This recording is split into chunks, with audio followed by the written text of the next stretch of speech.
અભિગમો સવડા હકારાત્મક અને ઊંચા રાખવા. નાની નાની વાતમાં અકળાઈ ના જવું, નાની નાની વાતમાં ઇરિટેશન ફ્રસ્ટ્રેશનમાં ના આવવું, નાની નાની વાતમાં ગભરાઈ ના જવું. શું થશે એવો વિચાર ના કરવો. આ ચોથો મોટો વિચાર તમને આપું છું જીવંત જીવન જીવવા માટે. આપણે તો હાથમાંથી કપરકા બી છૂટી જાય ને તો એટલે મરી ગયા, એટલે આમાં ના મરી જવાય. કપરકા બી હાથમાંથી છૂટી જાય ને ફૂટી જાય ને ચાપ ઢોળાઈ જાય તો પહેલો શબ્દ શું કે મરી ગયા? ના મરાય આમાં. એમ નાની નાની વાતમાં અભિગમો સવડા રાખવા. આપણે નાની નાની વાતમાં ગુસ્સે થઈ જઈએ, નાની નાની વાતમાં અકળાઈ જઈએ તો આપણી સ્ટેબિલિટી અને સ્થિરતા ક્યાં રહી? એટલું તો માઇન્ડ સ્ટ્રોંગ રાખવાનું. You should have your mind strong that no circumstances and situations can disturb me. એટલે કે કોઈ પણ સંજોગો અને પરિસ્થિતિ મને ડિસ્ટર્બ ના કરી શકવી જોઈએ. વરસાદ પડતો હોય પણ કોઈ કારણોસર તમારે ઘરની બહાર જવાનું થયું, કોઈ વડીલની દવા હોય, કોઈ નાના બાળકની દવા લેવા જવાનું થયું, XYZ કોઈ પણ કામ માટે, પણ વરસાદ પડતો હોય તો પલળવું ના હોય તો આપણે શું કરીએ? રેઇનકોટ પહેરી લઈએ, છત્રી રાખી દઈએ, અને પૈસા છે ભેગા લઈ ગયા હોય પ્લાસ્ટિકની કોથળીમાં રબર બેન્ડ ચડાવી દઈએ તો કઈ તકલીફ છે?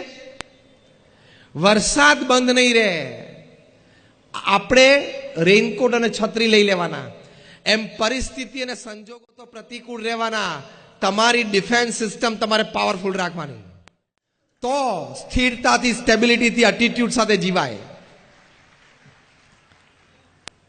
પ્રમુખ સ્વામી મહારાજ એક વખત ન્યુયોર્કમાં હતા. રૂમ બહુ નાની હતી. કોઈ કહ્યું સ્વામી આ રૂમ બહુ નાની છે.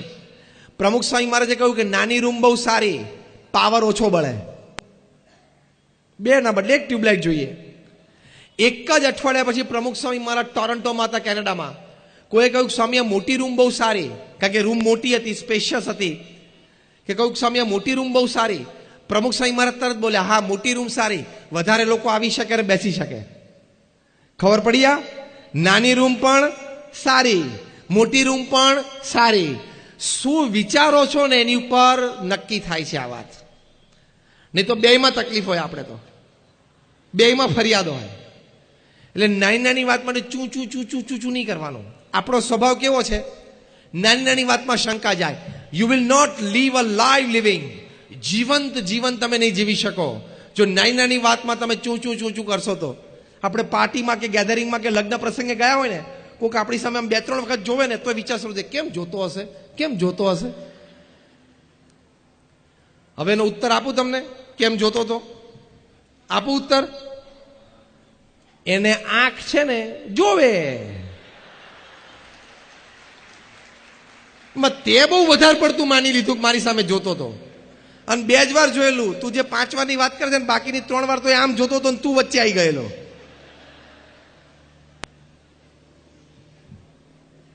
અને લગ્ન પ્રસંગમાંથી પાછા આવે એટલે પાછા, રિસેપ્શનમાંથી પાછા આવીએ એટલે ઘરે જતા જતા ચર્ચા કરે, અને ઘરે બેસીને કરે.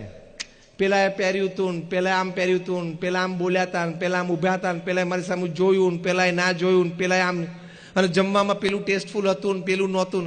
તે આ બધું કરવા તું કચરો વીણવા ગયેલો ત્યાં? તને પ્રેમથી કોઈ આમંત્રણ આપ્યું, એને એની શક્તિ પ્રમાણે વ્યવસ્થા કરી, અને સંજોગો આવો મોટો પ્રસંગ હોય તો થોડી નાની મોટી ગેરવ્યવસ્થા ઊભી થાય. તારે પ્રેમથી એને મળવાનું હતું, એને મીઠું મોઢું કરાવવું હતું, તને તો પ્રેમથી કરાવ્યું. અને ત્યાં જે બ્રાઇડ ગ્રૂમ હતા, પતિ જે લગ્ન ગ્રંથિથી જોડાયેલા હતા, એને શુભેચ્છા અને આશીર્વાદ આપી દેવાના હતા. તારે ક્યાં બીજી ટીકામાં પડવાનું હતું? આ તો રવિવારે સવારે એક તો 10 વાગે ઉઠે અને પછી ગેલેરીમાં ઊભો રહે, બીજે માળે, નીચેથી જાન જતી હોય એટલે પાછો ઉઠીને બહાર આવ્યો, બાકી તો હજી કલાક હુઈ રહે. અને પછી ત્યાં ઉભો બ્રશ કરે અને થૂકે. એટલે એક તો સ્વચ્છ ભારત બગાડે. અમે આ મોરબીના રસ્તામાંથી આવ્યા, ભયંકર ગંદકી છે. આ તમને બધા શ્રેષ્ઠીઓ બેઠા છો આજે વિનંતી કરવાની,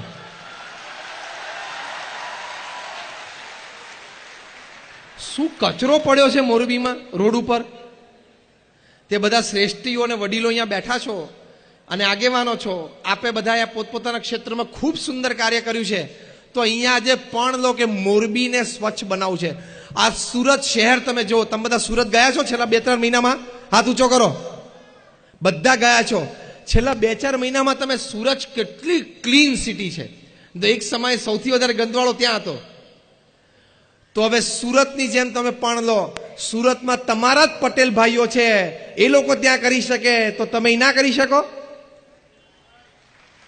થાય કહેતા હોય આંગળી ઊંચી કરો તો થાય. વાહ, પેલા તો 2 હાથ ઊંચા કરે, બહુ તાકાતથી બોલ્યા. ફરી વખત હાથ ઊંચા કરો, મારે જોવાનું રહી ગયું. થાય, મોરબી સ્વચ્છ થાય તો કોણ એની માટે પણ લેશે કે 2021ની સાલ સુધીમાં ભારતનું સૌથી સ્વચ્છ શહેર એ મોરબી હશે?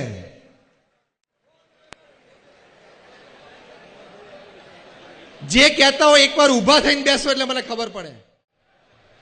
એકવાર ઊભા થાઓ કે જે 2021માં મોરબી સૌથી સ્વચ્છ શહેર. એકવાર ઊભા થઈને બેસો એટલે ખબર પડે. Thank you very much. I give you a big hand.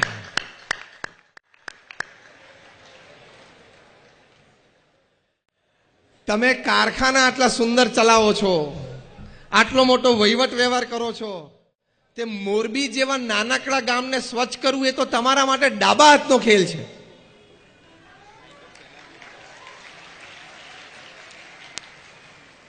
હું તમને ત્યાં સુધી કહું કે બોલો, તમારા કારખાનામાં જેટલા કારીગરો કામ કરે છે ને, કર્મચારીઓ જેટલા છે કે જેટલા મજૂરો છે, એ બધાને તમે ખાલી 1 અઠવાડિયા સુધી 1 કલાક દિવસમાં ઓછું કામ આપીને 1 કલાક માટે એ લોકોને સ્વચ્છતામાં વળગાડી દો તો 1 જ અઠવાડિયામાં મોરબી સ્વચ્છ થઈ જાય એમ છે. તમને રહેવાની મજા આવે. સવારના પહોરમાં મોર્નિંગ વોકમાં તમને મજા આવે. તમે આમ ગાડી લઈને નીકળ્યા હોય તો તમને આનંદ થાય કે આપણું શહેર કેટલું સ્વચ્છ અને સુઘડ છે.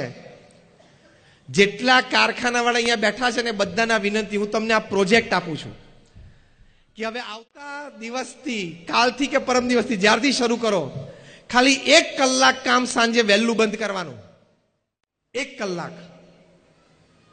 અને બધા જ તમારા કર્મચારીઓ, તમારા મજૂરો જે હોય, અને તમે પણ, પ્રધાનમંત્રી શ્રી એ પોતે આ કક્ષાએથી ઝાડુ લઈને ઝાડુ વાળી શકતા હોય તો આપણે તો નાગરિક છીએ ને, આપણે તો કરવું જોઈએ કે નહીં?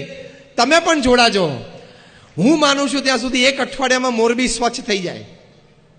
થાય કે ના થાય? જરા આમ જોરથી બોલો તો. મારું મોરબી, સ્વચ્છ મોરબી, મારું મોરબી, સ્વચ્છ મોરબી. તો આ તમને આવતા અઠવાડિયા માટેનો પ્રોજેક્ટ છે. તો આપણે આ વાત સમજતા હતા કે આવી સેવાની ભાવના અને આવા સંસ્કારથી તમે તમારું જીવન છે જીવંત બનાવી શકો છો.